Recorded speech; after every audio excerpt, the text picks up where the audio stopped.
Hello everybody, welcome to UKPM Survival and Outdoors here on YouTube, and in this latest UKPrepperman video we are talking about backup power and off-grid power solutions. Stay tuned.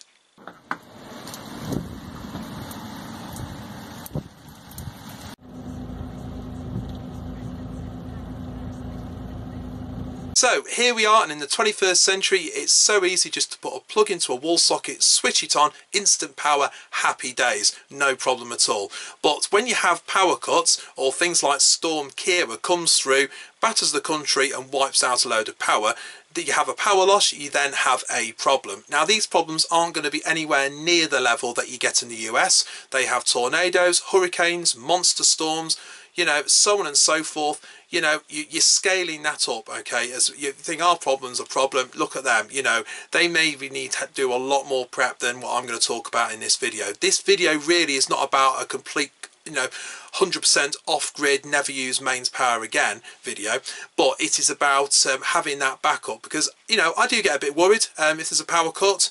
Have you got light, have you access to communications? And so this is what I do. All right, I go camping, as you've seen in previous videos. One thing that I do use when I go camping is a solar charger. Now the one I've used for a number of years, which I bought probably 3 or 4 years ago now, is the Goal Zero Nomad 7. It's proving successful. It's still available as far as I know. Obviously they've probably done revisions of some of this stuff, so check it out if you want one. But and there's a spec online about all the complete features, but broadly speaking it is got 2 solar panels, and then on the back it's got all the connections for where you can plug in the power packs. All right, so just on the back there you have the connections for 12 volt DC, so you can charge things up, for example like your sat nav, if you wanted to charge that up off it. You also have the USB sockets there as well, so quite a lot of things run on USB. It's easy to charge things up there. You can charge up the power pack, which I bought as part of the package, and that will charge up internally AA and AAA batteries. And then here I have an additional power bank. Okay, it's quite a small one. You've probably seen it before, because sometimes I do move kit around to find the best place and adapt it, not necessarily change it, but this works quite well because it's not too big, it fits in there nicely, and it's got a good rating. It's 5,000 milliamps, so it'll probably charge a mobile phone maybe twice, okay, but it'll also charge up other things as well. So to give an example, what I do is that will either be hanging up when I'm at camp, or alternatively, and certainly in a real life bug out situation, if I've got my 72-hour bag with me, I would then attach that Goal Zero panel to the back of my pack. That would be on during daytime. It would be charging up the power bank, the AA and AAA batteries, and then of a night time I can then recharge mobile phone, I can recharge power banks, I can recharge other things as well. All right, so things like my torch, my Olight torch, which I've had now for a while, and really enjoying this. It's a good bit of kit, okay, and it doesn't have AA or AAAs, okay. It runs on an 18650 and it's chargeable via the base. It's got a little magnetic docking station, and that will then connect normally to the mains, or you can connect it to a USB outlet on, say, a computer, for example, and this will then connect up to a power bank, so I can actually recharge my torch. And what I do is I keep all the connections for the Olight in my sort of near person EDC, which I'll probably go into a bit more detail about this on another video, but I've got spares and things like that in here, okay. And one of the things I keep in there is the charging station for the Olight, and also a folding 3-pin plug. Alright, so I'm going to go into that in another video, but that's how I charge up my torch. And that brings me on to the power bank. The power bank would then connect up to my mobile phone. I'll be able to recharge that mobile, but that's only 5,000 milliamps. You can get bigger, okay, which brings me on to a new power bank. So we're going to spin the camera around and show you that. So here we have the Rika power bank, and so it's pretty well packaged. let's have a look inside at what we get. So first of all, you have the instruction manual on top, and then a couple of cables, which we're going to come to in a moment. The main event is the power bank itself. Now, it's not the smallest power bank in the world by any stretch of the imagination. It's pretty sort of sizable, and in size, in inches, 6.5 inches by 3.5 inches by 1.25 inches. That centimetres was 17 by 9 by 3. So pretty large. And in terms of the weight, let's see how heavy it is.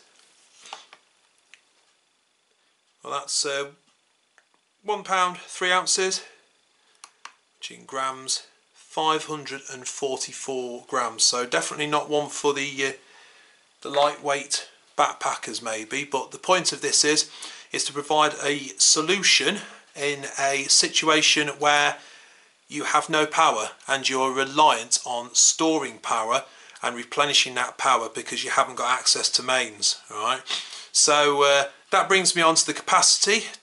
20,100 milliamps worth of capacity, so pretty sizable. And also what it's made out of, this is IP68 rated.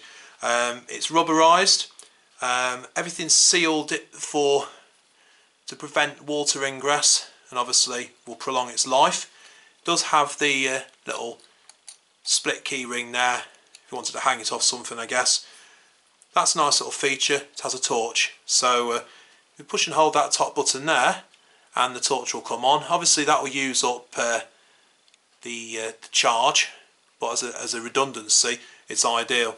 And as you can see there, the LEDs have come on there.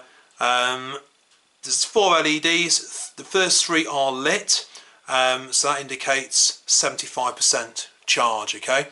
And obviously if the 4th one becomes lit, that's 100% fully charged. Now to charge it up, you just undo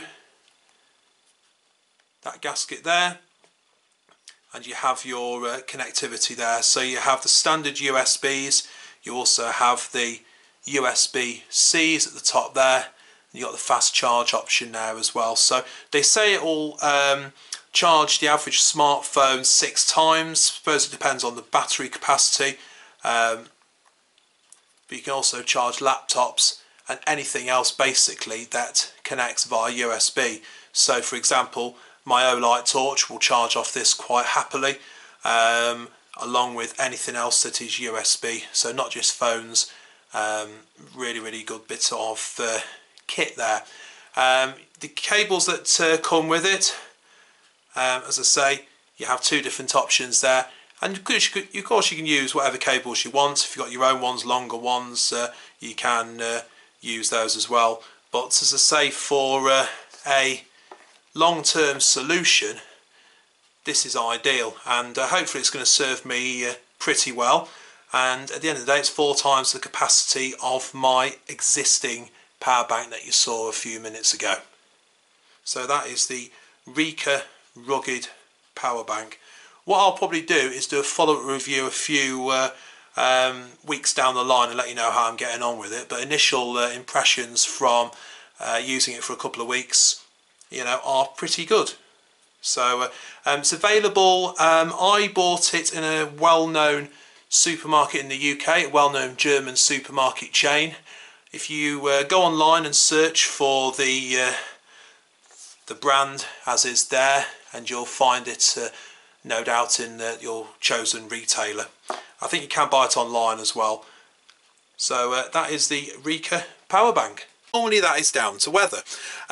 Anybody will remember Storm Kira? You get instant power, happy days, power away. But now anybody, you know, who's been outside or looked out the window in the last few days and seen and in this latest UKPrepperman video, we are talking about pretty compact size. It's about the size of a large flat book. hook. Now these problems are going to be nowhere near the scale that our friends over in the US will get on a more or less, wow, more than 20,000 milliamps worth of capacity, and it's not even that big. Plus it's waterproof, so hopefully it's going to serve me well. It's going to be a great addition to my bug out bag kit. All right. I also keep spare batteries and a home kit, things like these heavy duty 2,400 milliamp hour rechargeables. I also keep spare regular batteries as well. These just happen to be AAAs, but I have AA's as well, and I try and keep the batteries where possible. If they're loose, keep them in some sort of container. This just happens to be a store sell one. There's a few different ones on the market, and it just stops them from shorting out. Okay, I'm going to do a future video about sort of a home survival kit, but for now, if you've enjoyed the videos, then check out the other videos that you'll see on that side of the screen, and as always, please like, share and subscribe at the bottom. Any comments, of course, love to hear them, and until next time, thanks for watching and bye for now.